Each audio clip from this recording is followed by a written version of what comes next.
മമ്മൂട്ടിയെ പ്രധാന കഥാപാത്രമാക്കി രാഹുൽ സദാശിവൻ സംവിധാനം ചെയ്ത ബ്രഹ്മയുഗത്തിന് തിയേറ്ററുകളിൽ നിന്നും മികച്ച അഭിപ്രായമാണ് ലഭിച്ചുകൊണ്ടിരിക്കുന്നത്.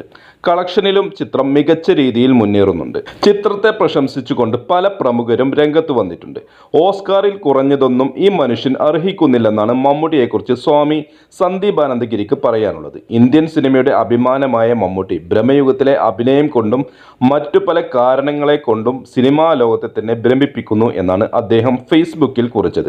അദ്ദേഹത്തിന്റെ കുറിപ്പിന്റെ പൂർണ്ണരൂപം ഇങ്ങനെയാണ്: ഭാരതീയ ധർമ്മശാസ്ത്രങ്ങളിൽ 4 യുഗങ്ങളെ കുറിച്ച് പറയുന്നുണ്ട്.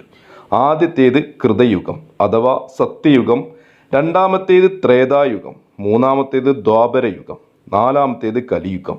ഇവയാണ് ചതുർയുഗങ്ങൾ. പുരാണങ്ങളിൽ ധർമ്മത്തിൻ്റെയും അധർമ്മത്തിൻ്റെയും ഏറ്റക്കുറച്ചിലുകളെ ഈ 4 യുഗങ്ങളിലൂടെ പറയപ്പെട്ടിരിക്കുന്നു. അതുപോലെ മനുഷ്യനിലെ ബാല്യം, കൗമാരം, യൗവനം, വാർദ്ധക്യം എന്നീ അവസ്ഥകളെ യുഗങ്ങളോട് ഉപമിച്ചിരിക്കുന്നതും കാണാവുന്നതാണ്. ബ്രഹ്മയുഗം ഒരു ക്ലാസിക് സിനിമയാണ്.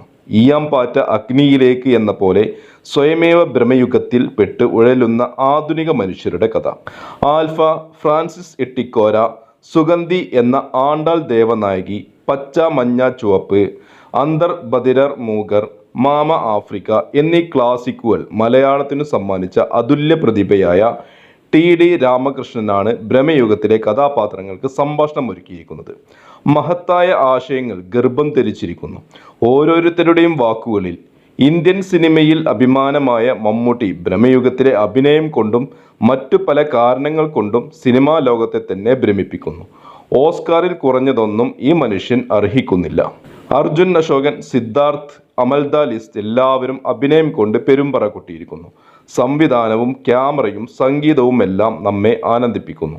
ഒപ്പം അണിയറയിലെ എല്ലാ പ്രവർത്തകർക്കും നമോവാക്കം. സന്ദീപ് ആനന്ദഗിരിയുടെ വാക്കുകളാണിവ.